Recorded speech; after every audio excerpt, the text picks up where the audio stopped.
glad we started this illegal drug business. Yeah, me too. It's the best idea I've ever had in my entire life. Like, illegal drugs.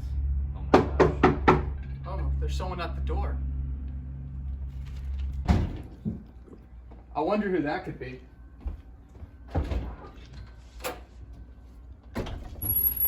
Hello.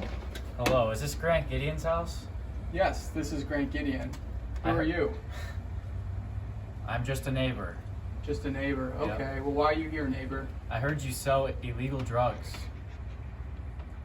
I gotta ask you, are you a cop? No, I'm not a cop. Because if I legally ask you if you're a cop, you have to say you're a cop. Okay, So you're not a cop? I'm not a cop. Okay, do you want to buy some illegal drugs? Yes. Okay, come on in. Here you go, neighbor. Here are some illegal drugs for you. Yep, these are insured illegal drugs. I hope you like them. I'm an undercover cop. You were under arrest. Oh no! Put your hands behind your back. I should have known. You have the right to remain silent.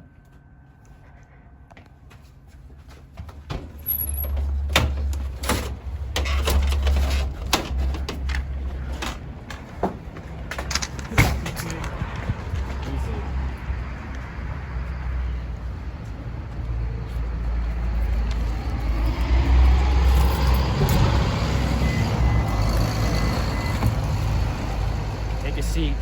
Yeah, whatever. You got 20 to life. I need to go back and collect that evidence. Hey, what are you doing here? What are you I'm doing? your neighbor trying to buy illegal drugs. They said this is the house. Oh, perfect. Yeah, I sell a lot of illegal drugs here. I actually have some illegal drugs right here. Oh, really? Would you want to buy some illegal drugs off me? Yes. Oh, perfect. Here you Would. go. Here you go. Thank you. I'm an There's undercover my- cop. Put your hands What? behind your back. Undercover? Yep. You have the right to remain silent.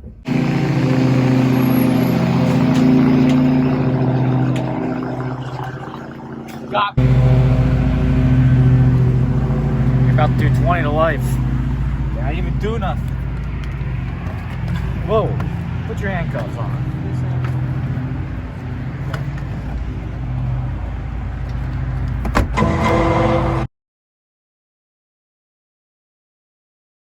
Okay, let's review. As we see in the video, Sammy and Grant have come to an unspoken agreement that neither one will reveal information about their drug trafficking operation to the police. With both of the petty criminals in the back seat of the police cruiser, they are unable to communicate verbally. They do not want the police to know what they know, so instead, the two use situational context and eye contact to convey meaning. By glancing at each other, they let each other know not to inform the police anything. They are in this together, and neither one will reveal any information and or snitch on each other. In the criminal justice system, the people are represented by two separate yet equally important groups: the police who investigate crime and the district attorneys who prosecute the offenders. These are their stories.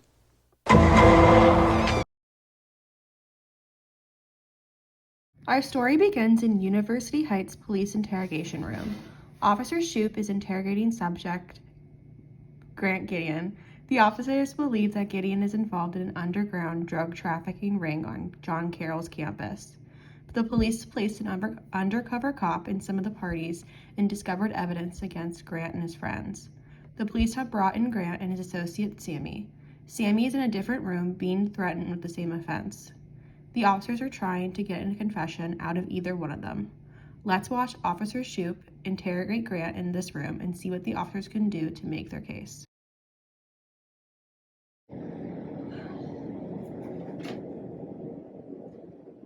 Right, let's do this.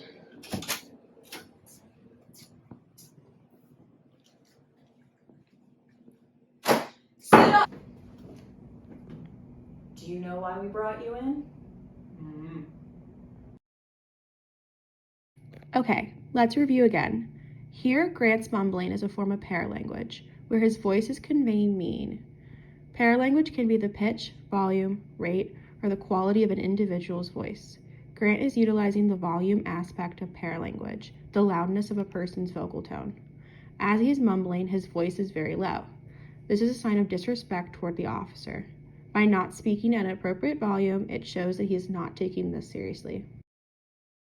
Could you repeat yourself? I couldn't quite hear you there. I said, I don't know why I'm here.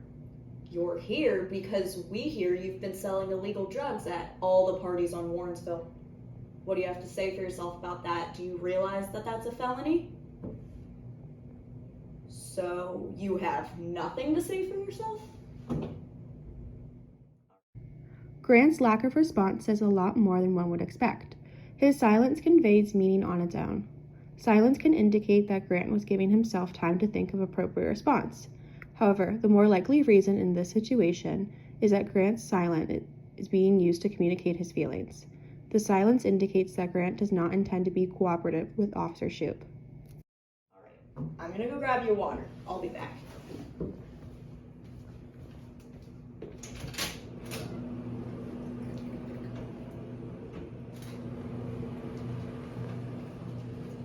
Here, got you water.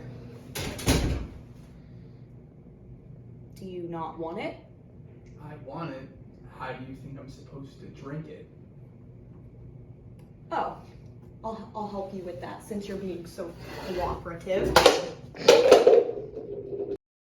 Let's talk about this scene here. Before this scene, it is very clear that Officer Shoup felt that Grant was disrespectful and not taking this interrogation seriously.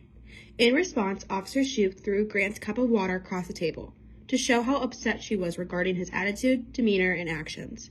It is also evident that Grant disrespects Officer Shoup and this interrogation through his actions and what he is saying. Ultimately, the scene shows how the dislike and the disrespect toward each other is mutual. We don't have time for this. Let's just get back to our conversation. Grant, I need you to cooperate with us right now. We have your friend Sammy that you were working with in the other room. He's singing like a bird right now.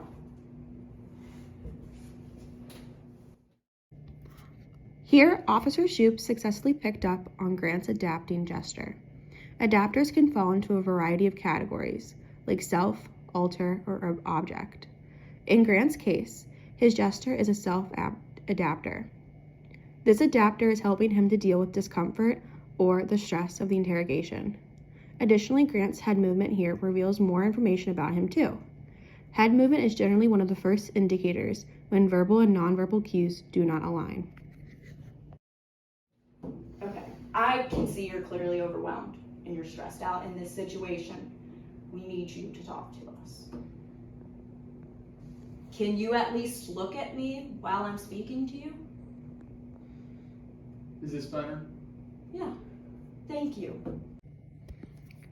Grant's shift in eye contact reveals more about the situation. Thus far, his lack of eye contact indicated that he was not paying attention and did not respect Officer Shoup. However, now making eye contact, maybe Grant is finally ready to cooperate with the officer. Okay, let's get this moving. I need you to tell us who your supplier is. We know you're not running this operation by yourself. I'm not guilty. I've never sold drugs. I think you got the wrong guy. I'm innocent. Look, we have a whole lot more information and evidence on you than you realize. You need to start talking. I don't think you realize it's in your best interest if you want us to work with you if you're gonna confess. When Officer Shoup leaned forward, she entered Grant's intimate space. Proxemics is the study of spatial distances that define the different measures of space appropriate for certain interactions. Although for a normal conversation, people would remain in the personal distance category, which is 18 to 4 feet, in this interaction, Officer Shoup chooses to enter intimate space of less than 18 inches. This space is not usually entered for casual conversations. Breaking this barrier indicates seriousness. Officer Shoup is done messing around and wants to get to the bottom of this sooner rather than later.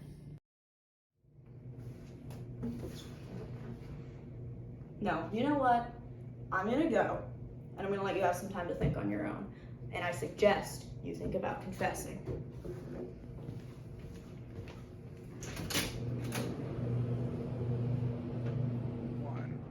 Hi, Officer Felino. You've been interrogating Grant's colleague, Sammy, correct? Yes. The chief told me that our main concern is not Sammy and Grant. They are just two petty criminals. Our main concern is looking and finding for the supplier. Has Grant been cooperating with you? Grant has not been very cooperative at all. He hasn't said really anything of substance.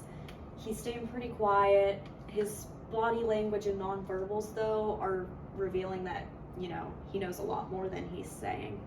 What's so interesting is that Sammy was like that too. At the beginning, he was pretty closed off and hostile toward me, and his body language revealed a lot. But as in my notes, it's kind of crazy what Sammy told us in the other room. They were running a pretty big scheme. They must have been moving with a pretty serious supplier with the amount of product they were able to move. Sammy told me that Grant and him have been selling drugs for these college students for the past months.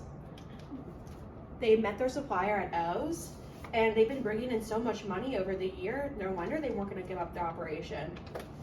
I can see though that they were ready to get out, especially Sammy. That's why he was so willing to talk to me. These boys are just in so deep they didn't think confessing was even an option. If you can explain to Grant what's going on, that he has to stay ready to get out, I think he'd be willing to talk. That actually makes a lot more sense why Grant wouldn't really say anything. He's probably worried about the repercussions, what his supplier will do to him if he talks. How were you able to convince Sammy to open up to you? It really is important to establish that if he's cooperative with us, that the judge would be more willing to lessen his sentence. And I also think these kids are really scared, so I had to reassure Sammy that it's in his best interest to tell us so we can keep him safe from his supplier.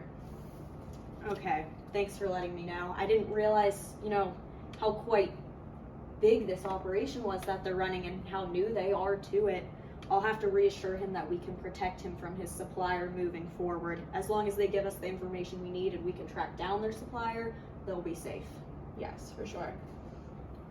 All right, that was really helpful. Thank you. Of course.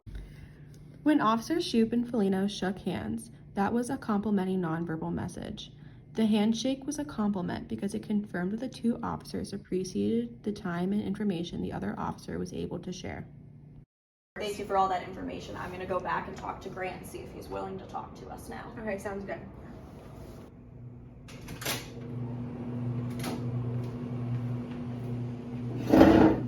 All right, Grant. I just got done talking to Officer Felino in the other room. She's been speaking with your colleague Sammy, and he's being a whole lot more cooperative with her than you are being with me.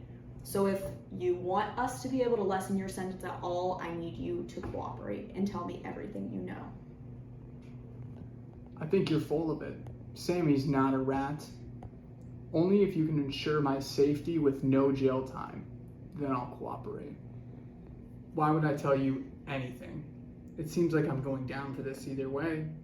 Officer, you need to understand, they're gonna kill me if I say anything. You need to understand that we can protect you if you tell us what we need to know.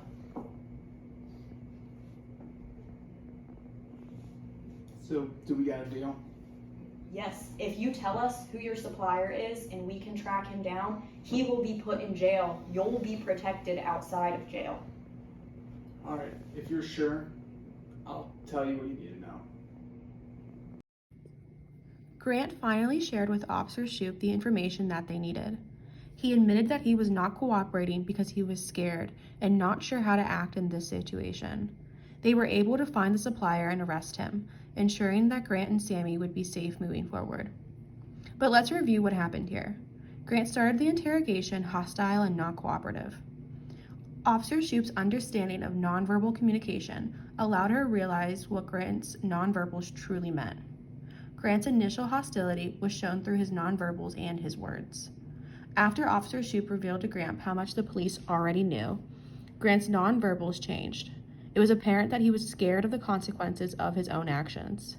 In all, Officer Shoup's effective nonverbal communication was vital in this situation.